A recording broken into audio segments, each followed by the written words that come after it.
Have you heard news about the recent banking crisis? Are you wondering if your money is safe at your bank? Do you have questions about how FDIC coverage works? Over the next few minutes, we'll discuss all this and more.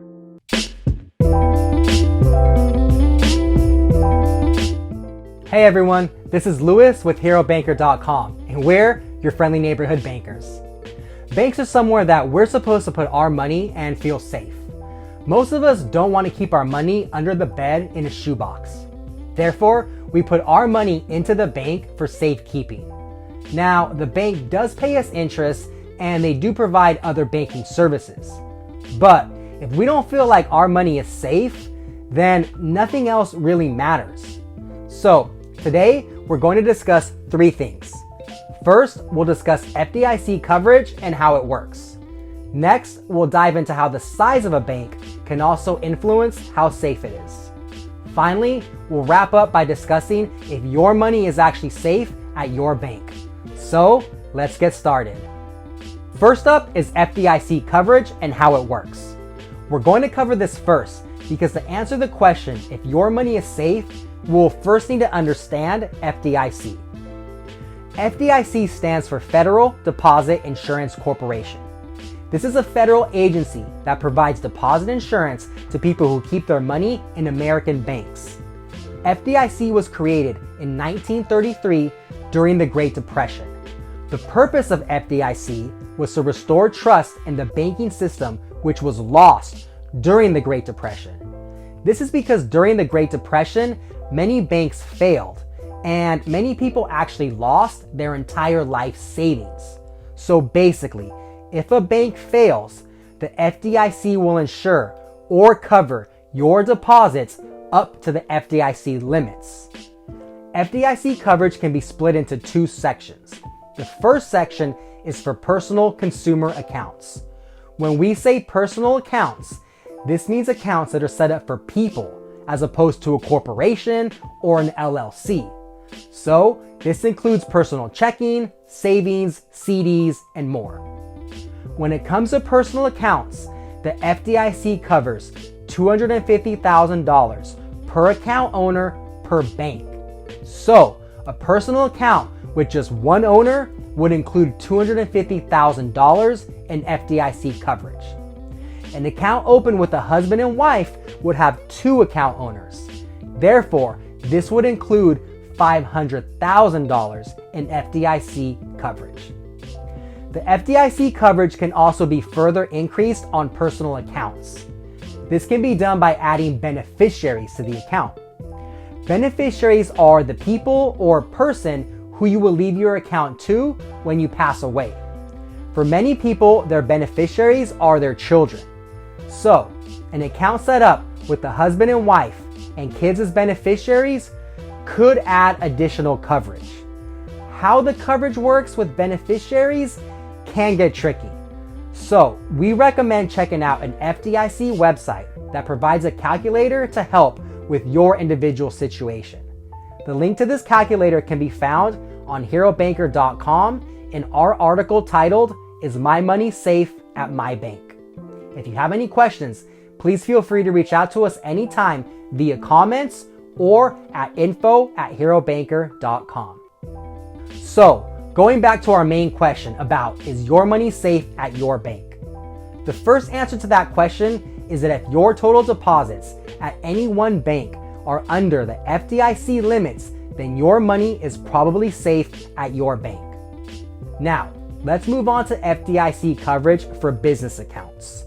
But before we do so, we understand that most people probably don't have a business account. So you might be wondering if this even matters to you.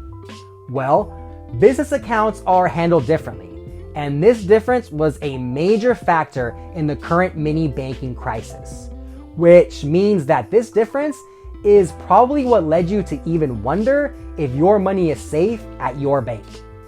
FDIC coverage for business accounts is capped at $250,000 per business per bank. This applies to all business types, including LLCs, corporations, partnerships, and more. The only exception here is that any business organized as a sole proprietorship is classified as a personal account for the purpose of FDIC coverage. But besides that, this information applies to all business accounts. Remember, on a personal account, you can increase the coverage limits by adding owners or beneficiaries. But this is not the case with business accounts. The only way to increase coverage on a business account is to spread the deposits out over several banks. This technique can be done on personal accounts as well. However, most people don't have the problem of having so much money in the bank that it needs to be spread out. But for a business, $250,000 isn't necessarily a lot of money. In fact, there's many businesses with over $250,000 on deposit. So, what do? Well, the best answer is that there's really no good answer. Let's say you're a business with $1 million in the bank. Sure, you can spread that money out over 4 different banks, but that comes with the issue of having to manage 4 different accounts at 4 different banks. This will include 4 different mobile apps, 4 different logins, and 4 different monthly statements. Also, banks really like it when you keep most of your money at their bank. A business with high deposits at one bank will likely receive a higher level of service, higher interest rates, and more access to business loans. So many businesses do decide to leave all their money with one bank, even though it's uninsured, which obviously isn't a great option at all. And this is something that's really come to light after the recent collapse of a few banks, including Silicon Valley Bank. So, going back to our question asking if your money is safe at your bank. Well, if you have any uninsured deposits, then the answer becomes a bit cloudier.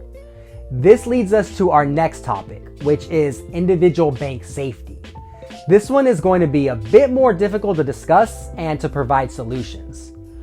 Generally speaking, the larger the bank, the safer the bank. This is because there are certain large banks that the government categorizes as systemically important banks. These are banks that are viewed as systemically important to the overall economy and banking system. You can think of these banks as too big to fail. This means that if these banks ever experienced trouble and were in danger of failing, the government would probably provide them with support. So, the larger a bank, then the more likely support is to occur. But the smaller the bank, then the least likely that the government would somehow provide support. In fact, when a small bank fails, usually no one pays attention. But if a large bank like Chase or Bank of America were to fail, it would cause massive ripples throughout the economy. So, we bring this up because if your money in the bank is over the FDIC insurance limits, then the safety of your bank might matter. In this case, having your money with a larger, stronger bank probably provides an extra layer of protection. Now, we're not saying to take all your money out of smaller banks and move it into a big bank. But we are saying that if your deposits at any one bank are above the FDIC limits, then you should absolutely have an understanding of how safe, stable, and systemically important that bank is. Basically, you should feel a lot more comfortable having uninsured deposits with Chase than with a local bank that has only one branch. Okay, so that's our conversation about FDIC coverage and discussing if your money is safe at your bank. We've done our best to provide general info about how to best protect your money and ensure that your money is as safe as possible. But keep in mind that no one can predict the future, so we don't know what will happen tomorrow. Just in the past few years, we've seen a global pandemic, massive inflation, and threats of world war. Also, during the Great Recession in 2008, even some major banks were on the brink of collapse. So, anything can happen. The best thing that we can do is to educate ourselves around FDIC coverage and the overall safety of the banks that we choose. We would love to hear how you feel about the current mini banking crisis. Do you feel like your money is safe at your bank? If not, what steps have you taken? Thank you again for taking time out of your day so that we can help you become your own financial hero. We hope to see you again soon. If you'd like to see more content like this, We would greatly appreciate a like and subscribe. Thank you.